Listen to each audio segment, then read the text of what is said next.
You do not have to throw away everything. There is a fix. Every little helps, that's what we always say.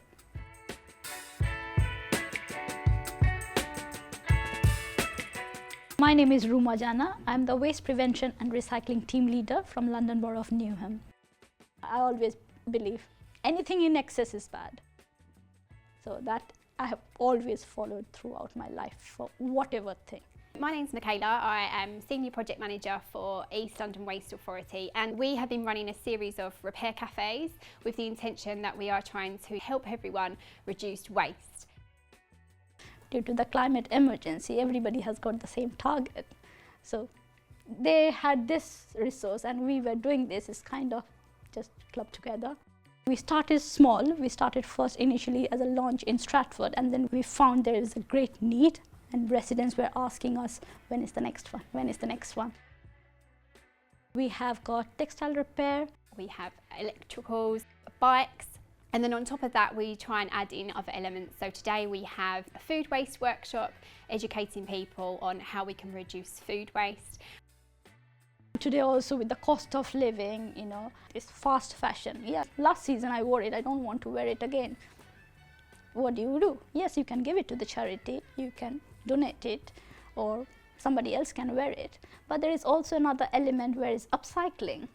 They're great community events where we can get lots of local organisations involved, sharing the message, but we can also help residents get the skills they need to actually make waste prevention happen. So, repairing a tape cassette, which is happening right now, rather than throwing it away and buying a new one. I've got 4 cassettes and 9 of them are working, but I love the old equipment. So I started to do some research, and it's difficult to find a repairer these days because technology has moved on, So Sammy, he's got a multitude of skills. His background is in electronics, and he's here today, and he was the one who did the diagnosis and figured out it was one of the cogs was missing, and that was my problem, and I would never have known that.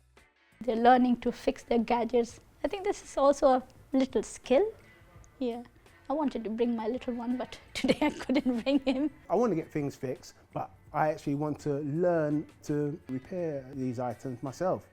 I could pass those skills on to people and give them the confidence to do the same sort of thing. So I think that would be great. We've got a great organisation called Team Repair. They have kits that children can work through and repair broken gadgets and then play with them, and they're learning lots of STEM skills as they go along. Although it's catered for the young person, the parents actually, we find they learn something, and hopefully it can have a bit of a knock-on effect. So when they then take that learning home, the parents can say to the child, oh, maybe we should try and repair this broken radio or something that's broken in their house. It is more than just repair cafe, it's building the community. Like, okay, you have got certain skills, she has got certain, he has got certain skills. Can we all come together, spend one afternoon where other people can come in, tea, coffee, have a discussion. I think repair cafe, it is here to stay for long.